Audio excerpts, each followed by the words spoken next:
Dans un état d'esprit tout autre que l'année passée, parce que l'année passée j'arrivais avec mon champion tout bleu qu'on mettait à la retraite, donc c'était beaucoup d'émotions déjà et beaucoup de réussite et une petite part de destin très positive le vendredi soir.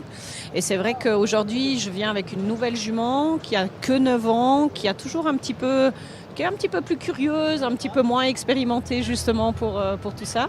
Donc on verra. On en profite pour voir beaucoup de monde. On a des séances de travail, on rencontre les cavaliers, on rencontre les propriétaires et on prend du temps parce que justement quand on vient sur des événements internationaux ou nationaux, c'est pas seulement pour s'asseoir dans les gradins et regarder les épreuves, mais aussi pour échanger parce qu'il n'y a que comme ça qu'on arrive vraiment à comprendre et à avancer et à réfléchir à comment faire pour développer le sport et la fédération. Oui, on a 9 disciplines en fait sous le toit. Il y a les disciplines olympiques, saut d'obstacles, concours complet, dressage et paradressage avec les Jeux paralympiques. Et après, on a 5 autres disciplines, mais ce n'est pas parce que ce sont des autres disciplines qu'elles ne sont pas importantes. On a par exemple la voltige et l'attelage. On a gagné des médailles en championnats européens et mondiaux durant cette année. On a de l'endurance. On a aussi le tétrathlon. C'est assez amusant. C'est du dressage, du saut d'obstacles, de la course à pied et de la natation et tout le monde aussi du western. Donc c'est 9 disciplines.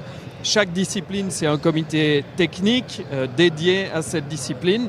Donc oui, ça fait pas mal de monde. C'est 24 collaborateurs à la fédération. C'est à peu près 120 personnes qui s'impliquent pour les comités techniques et les commissions. Et autour de ça, après, vous avez tous les responsables des cadres, chefs d'équipe, coachs, vétérinaires, maréchaux ferrants.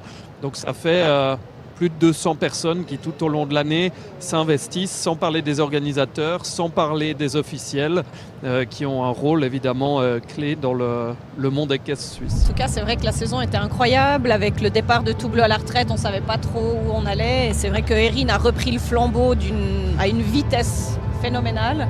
Et c'est vrai que la 10e place individuelle à Blenheim c'est un petit goût de consécration de tout le travail qu'on fait depuis toutes ces années, parce que finalement, tous ces chevaux qu'on forme pour la relève, on les a dans nos écuries depuis des mois, depuis des années.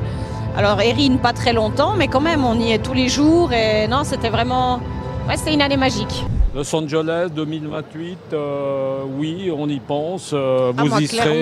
Clairement, on est en train de on forme Erin justement dans le but de rester dans le train, en tout cas jusqu'à Los Angeles. Après, on verra comment ça va, mais allons déjà jusqu'à Los Angeles, c'est déjà pas mal, c'est dans 3 ans.